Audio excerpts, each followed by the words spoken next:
In a world that often feels rushed and indifferent, have you ever wondered about the ripple effect of a single, simple action? What if I told you that one small gesture, a fleeting moment of compassion, could set in motion a chain of events that would not only change one person's life, but would echo through generations?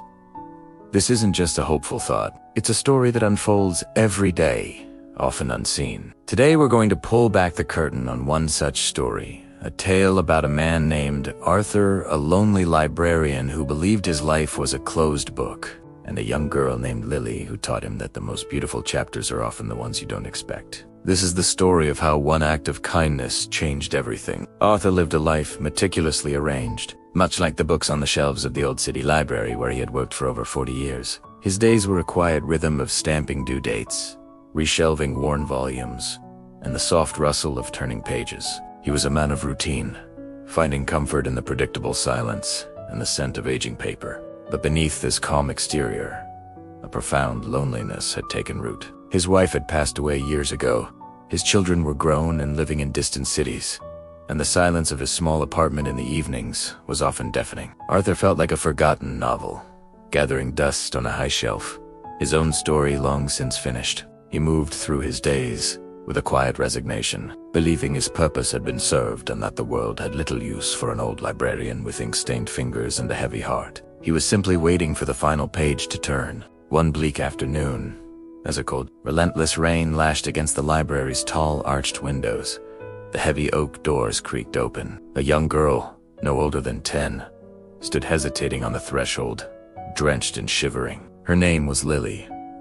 Her small backpack was soaked through, and her shoes squelched with every tentative step she took on the polished floor. She clutched a crumpled, damp piece of paper in her hand, her eyes wide with a mixture of fear and determination. She looked lost, a small, fragile ship tossed in a storm. Most patrons that day barely glanced her way, lost in their own worlds.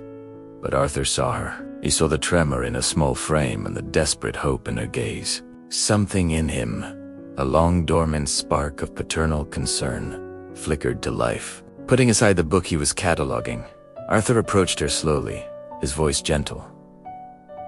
"Are you all right, little one? You look like you've been caught in a monsoon."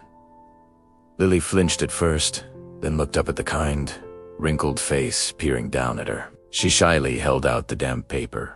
It was a flyer for a citywide art competition. The deadline was that very evening, and the drop-off location was across town. "My mom was supposed to take me," she whispered, her voice trembling. "But her car broke down, and ...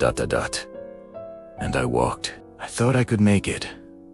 Her lower lip quivered as she confessed, "But I got lost." Her artwork, her pride and joy, was a large, carefully constructed diorama of a fantasy forest, now precariously sheltered under her thin raincoat. Arthur's heart ached for her. He saw not just a lost child, but a reflection of every dream that had ever felt, just out of reach. He looked at the clock on the wall. He was due to close the library in an hour. Protocol, routine, and a lifetime of playing by the rules told him to simply call her parents and wait. It was a sensible thing to do. But then he looked at the earnest, tear-streaked face of the little girl and the precious cargo she was protecting from the rain. In that moment, Arthur decided to do something he hadn't done in years. He decided to break his routine. "All right," he said, a surprising resolve in his voice. "Let's get that masterpiece delivered. The library can wait a little while." He helped her gently place the diorama in a large, dry box he found in the back room, and grabbing his old, sturdy umbrella, he led her out into the rain. The journey across town was an adventure. The bus was delayed, forcing them to navigate crowded streets under the protection of Arthur S.A.'s single umbrella. He held it carefully over Lily in her box, letting the cold rain soak his own coat sleeve. To pass the time, he didn't just walk in silence. He began to talk.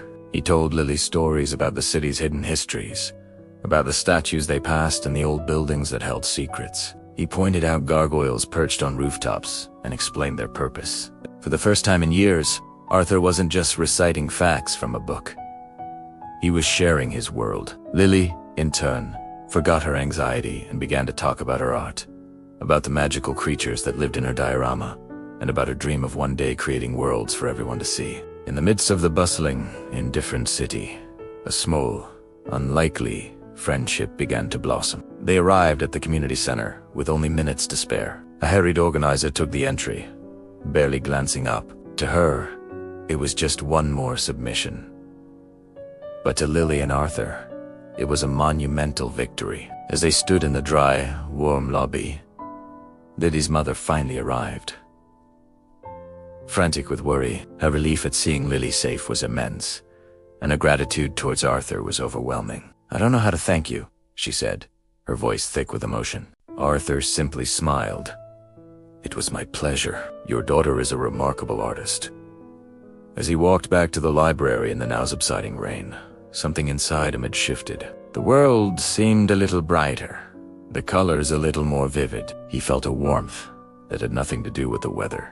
He had stepped out of his story and into someone else's, and in doing so, he had started a new chapter of his own. Lily didn't win the competition that year, but she didn't care. What she had gained was far more valuable. She had gained a friend and a mentor. She started visiting the library every day after school, not just for the books, but for Arthur. He would set aside special books for her, ones filled with fantastical art and stories of great creators. He listened to her ideas, encouraged her wildest dreams, and became her most ardent supporter. The quiet librarian, who once felt invisible, had found a new purpose. The library was no longer just a place of silent routine. It was a sanctuary of shared dreams. Arthur's loneliness began to dissipate, replaced by the sound of Lily's laughter and the vibrant colors of her drawings, which he proudly displayed on his checkout desk. He was no longer just a keeper of old stories. He was helping a new one to be written. Years passed. Lily grew from a shy girl into a confident young woman, her artistic talent blossoming under Arthur's gentle guidance. She went on to art school, her portfolio filled with the worlds she had first imagined in the quiet corners of that old library. Arthur, now well into his retirement, attended her graduation, his eyes shining with pride. He was her family, the grandfather she had chosen. Lily became a renowned animator and children's book illustrator, her work celebrated for its heart, its magic, and its profound sense of wonder. Her stories were filled with kind strangers, unexpected friendships, and the idea that magic could be found in the most ordinary of places. Decades later, a now famous Lily returned to her hometown to open a free art center for underprivileged children, right next to the old city library. The center was named the Arthur Gable Wing.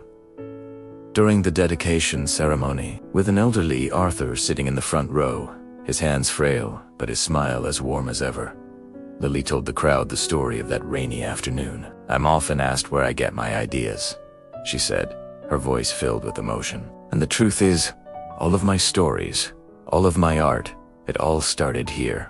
It started with one man who saw a lost little girl and chose not to look away. He didn't just help me deliver a project. He delivered a future to me. He taught me that the greatest act of creation is not putting paint on a canvas, but showing kindness to another human being. That one act of kindness didn't just change my life. It built this place, and it will hopefully change the lives of countless children to come."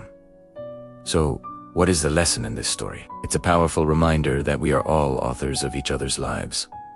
You never know when you are a character in someone else's defining chapter. That small gesture you make, a kind word, a helping hand, a moment of your time might seem insignificant to you, but it could be the one thing that changes the entire course of someone's story. Arthur thought his book was finished, but his greatest chapter was about kindness, a chapter that continued to be written through Lily and all the lives she, in turn, would touch. The ripple effect of his one small choice created a tidal wave of positive change.